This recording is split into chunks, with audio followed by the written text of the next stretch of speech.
Woodman. This is one of my restaurants, Heidi's Minneapolis. It's Friday night. It's restaurant week. We have 60 seats and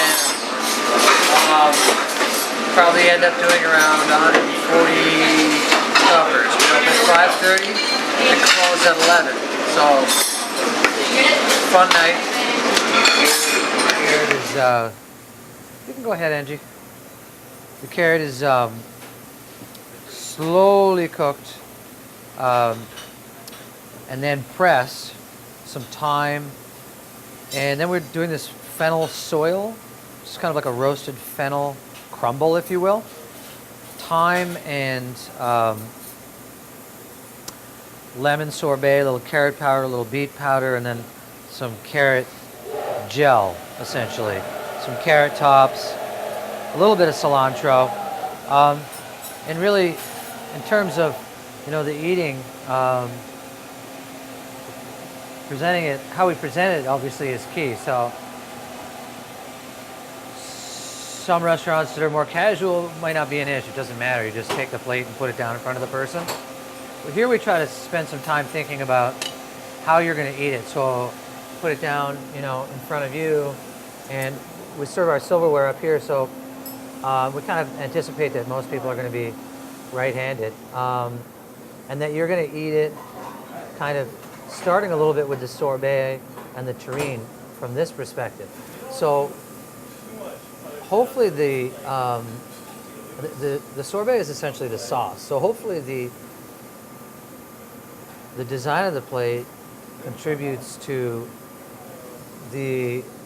obviously the aesthetics are part of it, but contributes to how the experience of eating the dish, helps you pull the flavors together. So here we have a little bit of beef tongue, and it's cooked in a classic way. It's cooked in the pressure cooker. Imagine if you're cooking something in the pickling liquid. So in the pressure cooker, so it kind of really gets the pickle liquid kind of flavor, vinegar kind of driven inside. A little bit of mustard sauce, and then some soy noodles that are made from reverse spherification. So they're sodium alginate dropped into calcium chloride, and then we marinate them with a little bit of mushroom and fish sauce. So, the tongue. So, Dungeness crab bisque, finished with a little mint oil, a little fennel oil, Dungeness crab, and then heart of palm. So here, bisque, when you think of bisque, you think of the classic kind of texture, obviously associated with kind of fine dining or French food anyways. So this is a kind of a more modern version, no flour, and so kind of the experience is heavier, but as you would expect from a bisque, and comforting as you would expect from a kind of a winter soup. And that's specifically why you choose a Dungeness crab that's got a lot more minerality and it's got a lot more kind of funk going on, as opposed to a very sweet East Coast crab. Mint and fennel kind of will mix into the flavor profile, a little bit of cayenne, and really there's a kind of something we started to do in the 80s, and then most people got away from it. One of the reasons I like the powders is, especially on a hot plate or a hot bowl, there's gonna, if you close your eyes when you're eating it, and when it's set down right in front of you right away, you're gonna either smell that, or in the case of this, it might be a little piquant. So that also kind of, whether or not you realize it, kind of affects your flavor, your sensation. So, okay, go ahead. This obviously doesn't have any flour or anything like that. It's just by the cooking technique that we, it's a lot more reduction involved. So, yeah, so this is foie gras. So essentially we've taken it, and what you would normally do is make a torchon, then roll it classically. Torchon is kitchen towel, and roll it. And so in this case, we've frozen it and then formed it, and this little flour, it's buckling under the weight of the flour.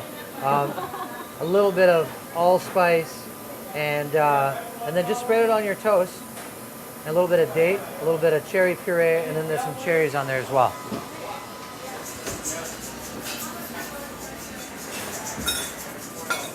Yes? Okay, so here we have some sweetbreads, fried sweetbreads. So the thymus gland. People always think that these are brains, and they're not. But when they're fried, they really come across like fried chicken, only really moist and tender and beautiful. So then we toss them in a little bit of barbecue sauce, a hoisin barbecue sauce, a little cilantro, oil, and then the fluid gel that you had on this dish, only these two would never be served on the same menu, you know. This is for a tasting menu, and this is a la carte. So a little cilantro, a little fried ginger, and then some wasabi rice. So kind of a little bit of the sushi kind of flavor profile, Korean barbecue style kind of thing. So hopefully it kind of associates with some kind of familiar flavors and a little bit of a different presentation. This is a classic preparation. It's called persillade. It's cooked parsley, blanched parsley heavily, and then chopped, and then cooked down in cream with garlic. And then there's obviously a little garlic in the mussel juice, and then it's a barramundi. A little bit of parsnip. Very simple, but it's kind of like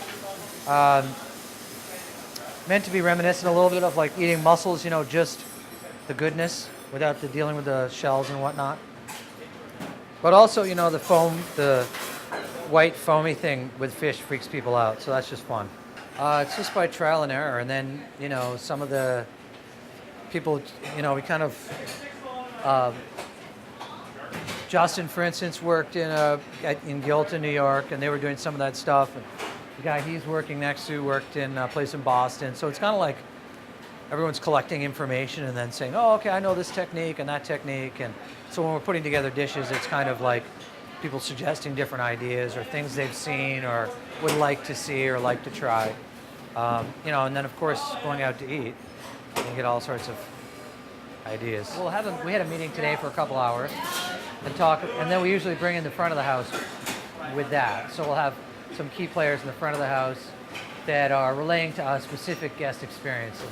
When I was younger, I'd just be like, whatever, and I'm going to make my menu, and then a couple times I ended up like getting rid of dishes that really were popular, but I hadn't asked, So that now the process starts with the front of the house, what we want to do kitchen-wise, where we'd like to take things, and then also including the front of the house in that, what they think is working, what they think isn't working, which is not always the same thing, or at least whether or not they agree with the direction we're going in. And then when it comes time to launch the menu, that they can explain it to each other and then to the guest, why, what the whys of what we're doing, without, being condescending, like you should eat it in a certain order, kind of more, less invasive. Is that a good way? I don't know. Well, maybe, I don't know. Stretch. But, so that we did a couple hours today, and then over the month, basically, we'll break it up into who wants to work on what, who wants to research different ideas or different proteins and that kind of stuff. And then we'll come back next week. I think we have another meeting on Tuesday. So we'll have another meeting on Tuesday where we've sourced everything out, gotten together with our purveyors and our farmers. It's easier this time of year because we don't have to deal with the farmer aspect of it. But in the spring, for instance, we'll be getting together with with our farmers to talk about what they're going to grow us for this menu here. So it's kind of a longer research from that perspective. So next Tuesday will be, okay, what did we learn? What techniques are we thinking about? And then each person will come to the table with trying different stuff.